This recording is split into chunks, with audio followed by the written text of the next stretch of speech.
Right breaking చూస్తున్నాం. Iraq ship blast ఘటనలో మృతి చెందిన ఇండియన్ ముంబైకి చెందిన దేవానందన్ ప్రసాద్ సింగ్ గా గుర్తించారు. ఇటీవల ఇరాక్ దగ్గర కార్గో షిప్ పై ఇరాన్ దాడి చేసింది. అండర్ వాటర్ డ్రోన్ ద్వారా షిప్ ను పేల్చేసింది.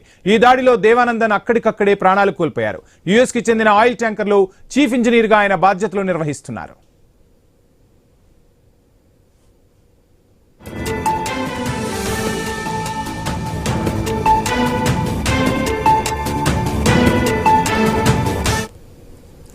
ఇరాక్ షిప్ బ్లాస్ట్ ఘటనలో మృతి చెందిన ఇండియన్ ముంబైకి చెందిన దేవానందన్ ప్రసాద్ సింగ్ గా గుర్తించారు. ఇటీవల ఇరాక్ దగ్గర కార్గో షిప్ పై ఇరాన్ దాడి చేసింది.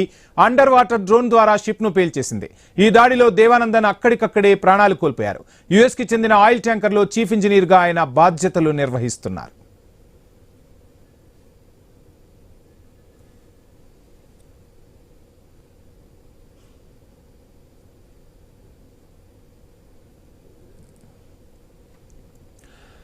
ఇరాక్ షిప్ బ్లాస్ట్ ఘటనలో మృతి చెందిన ఇండియన్ ముంబైకి చెందిన దేవానందన్ ప్రసాద్ సింగ్ గా గుర్తించారు అధికారులు. ఇటీవల ఇరాక్ దగ్గర కార్గో షిప్ పై ఇరాన్ దాడి చేసింది.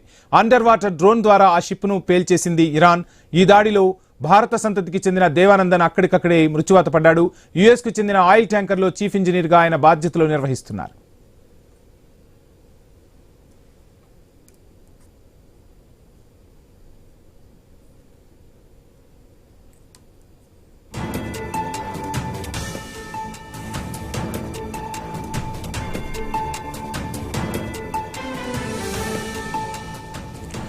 రైట్ మొత్తంగా ఇరాన్ ఇజ్రాయెల్ మధ్య యుద్ధం కొనసాగుతూనే ఉంది. ఇక ఇరాక్ షిప్ నైతే బ్లాస్ట్ చేసింది. ఆ బ్లాస్ట్ ఘటనలో ఒక ఇండియన్ మృతి చెందాడు. ముంబైకి చెందిన దేవానందన్ ప్రసాద్ సింగ్ ఆయన గుర్తించారు. ఇక ఇరాక్ దగ్గర కార్గో షిప్ పై ఇరాన్ దాడి చేసింది. అండర్ వాటర్ డ్రోన్ ద్వారా ఆ షిప్ ను పేల్చేసింది ఇరాన్. ఈ దాడిలో దేవానందన్ అక్కడికక్కడే మృతి చెందారు. యుఎస్ కు చెందిన ఆయిల్ ట్యాంకర్ లో చీఫ్ ఇంజనీర్ గా ఆయన బాధ్యతలు నిర్వహిస్తున్నారు. సో మొత్తంగా దేవానందన్ మృతి చెందడంతో ఆయన కుటుంబంలో తీవ్ర విషాద ఛాయలు అలుముకున్నాయి. సో యుద్ధంలో శత్రు దేశాలే కాదు అమాయక అమాయకులు కూడా ఏ విధంగా ప్రాణాలు కోల్పోతున్నారో మనం చూస్తున్నాం. సో భారత్కు చెందిన దేవానందన్ మృత్యువాత పడ్డారు. ఇరాక్ షిప్ బ్లాస్ట్ ఘటనలో ఈయన ప్రయాణిస్తున్న షిప్ ని పేల్చివేశారు. ఆ షిప్ లో దేవానందన్ ఉన్నారు. మైరైన్ ఇంజనీర్ గా విధులు నిర్వర్తిస్తున్నారు దేవానంద్.